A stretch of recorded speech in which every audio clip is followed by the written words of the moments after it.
A good Rosh Chodesh Elul to all. In this past week's parsha, in Parshas Re'eh, we find that the Torah utilized an interesting language on two different occasions. It says, Ki yirchach mimcha hamakom. It does it once relating to Basar Taiva, where there is a reluctance on the part of the person to travel to Yerushalayim. And the Kli Yakar says that this is following the language where the Torah says, Ki yarchiv Hashem Elokecha es gevolcha. That there is a tendency when Hashem expands a person's borders, which means that he blesses him with a certain amount of shefa.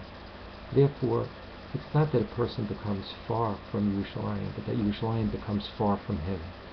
And the second time relating to Ma'aser Sheni, the Al-Shech HaKadosh says the same thing. That's not that we're far away physically, but that Yerushalayim, the place, becomes far from us. And Makom also obviously relates to the Rebbeinu Shalom. It's not that we're far from the Rebbeinu Shalom, but we feel that the Rebbeinu Shalom is far from us. And that's our avodah in this time of year, during the month of Elul, and as we head toward Rosh Hashanah Yom Kippur and Yom Noraim. We've gone through an entire year, and at times we feel that we've moved far from the Rebbeinu Shalom, and Kaviyachal, the Rebbeinu Shalom, has moved far from us.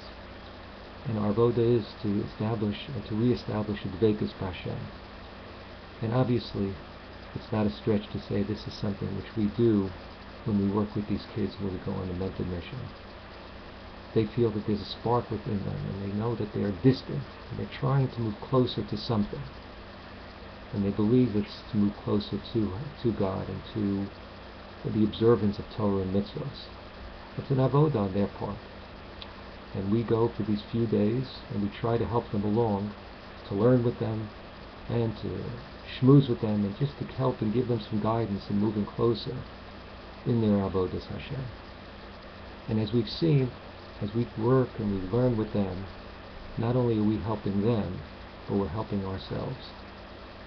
And that is our mission, obviously, in this time of year. And it's a commitment that we each take individually to try and to move closer. And it's a commitment which we've taken, whether it's once, whether it's twice, or whether it's 10 times, working with these kids and try and get them closer. And therefore, in this time of year, it's something to reflect and to see how we can help them, and by helping them, how we can help ourselves. So my bracha to all of us is that we should all have a ksiva chasina tova. May we continue to work with these kids, and we'll ve'er to Hashem, not only will we help them, but we will help ourselves, and we should all have a ksiva chasina tova and a good gebench job.